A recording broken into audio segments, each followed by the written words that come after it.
have to say there is something incredibly demoralising and abstract about this annual pantomime, really. The hype that belies the real lives of citizens out there. And, you know, I'm sure you think you're great over there, patting yourselves on the back that there's no obvious banana skins, there's crumbs for everyone in the audience, but actually, you know, not only is this budget not going to transform the lives of ordinary people, it's actually not even going to make a blind bit of difference to anybody. And critically, I have to say, it fails to alter the strategic direction of the Irish economy. Trajectory accelerated by the bailout, after all, why waste a good crisis, which fast-tracked the redistribution of wealth upwards. And let's be clear, it was a political choice 10 years ago to burden the public with private debt. It was a political choice to impose austerity, to reduce the tax base, to undermine public services and public jobs, wages and conditions through Haddington Road and Fempey. And it's a political choice today to fail to address the structural underinvestment highlighted by organisations such as Social Justice Ireland, who really point out that our social wage falls well behind that of our EU counterparts, while spending here per capita is some 12.6% below the average of our EU counterparts. And nothing in this budget here today is going to alter that. But you know you don't care, because that's not your agenda. You want to continue the process of privatising public assets, of outsourcing public functions like CTEC, administering unemployment benefits as with some sort of their own personal press. I mean, I have to say, listening to the Minister bragging about how he's putting more money into homelessness and HAP. If your policies were working, you'd be putting less into those areas, not more. He bragged about having the lowest levels of unemployment. But what does that really mean? With more people at work, surely you'd be thinking, wouldn't you, that that would mean that people could afford homes, that they could afford childcare? Shouldn't it mean that we've less poverty, that we've better health and education systems? But it doesn't mean that.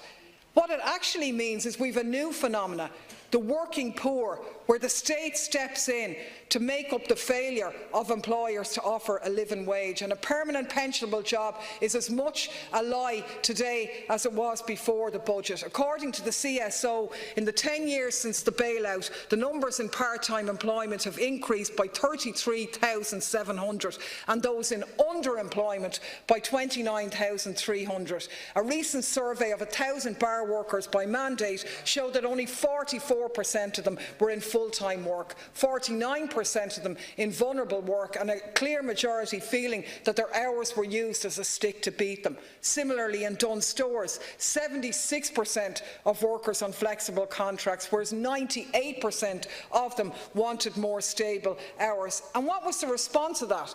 Well, we had them messing around in here with Sinn Féin's bill, which attempted to deal with it through banded hours. You came up with a watered-down version of that, and then Fianna Fáil come in at the last minute, scupper that and drag it out, no doubt, helped by lobbying from IBAC behind the scenes, while we have the WRC dealing with blatant employers who just ignore the organisations of the state, completely toothless.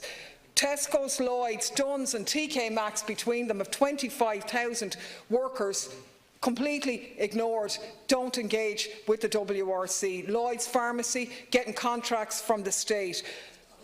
Uncertain working conditions, we see it in the universities, where casual employment contracts are the order of the day. We see it in our airlines, where we've become a flag of social dumping, a flag of convenience, where pilots are on contract labour, their employers not paying employer PRSI, them not getting the basic benefits of our employment protection. So what we're talking about here is a wage-deflated economy, which, when you couple it with the rising cost of houses, be it in the private rented sector, it's not a stepping stone to a stronger economy. Actually, the elevated cost of living is compounded by a poor social wage, and market-driven policies are actually not providing solutions at all. And the solutions that you came up with today of subsidising landlords actually make the problems worse, not better.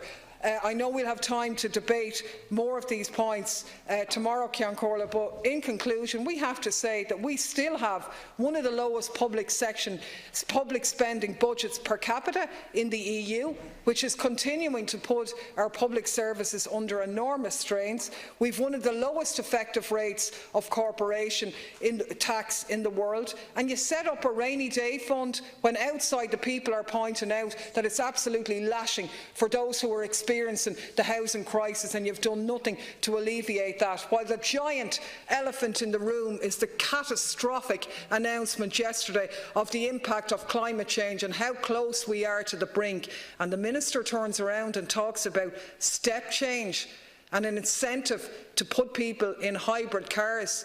If the implications weren't so serious, we'd be absolutely splitting our sides laughing. There's been people who talk about loony economics, but you know what? You've shown yourselves to be incredibly disconnected from reality when you bring in a budget that fails to deal with that.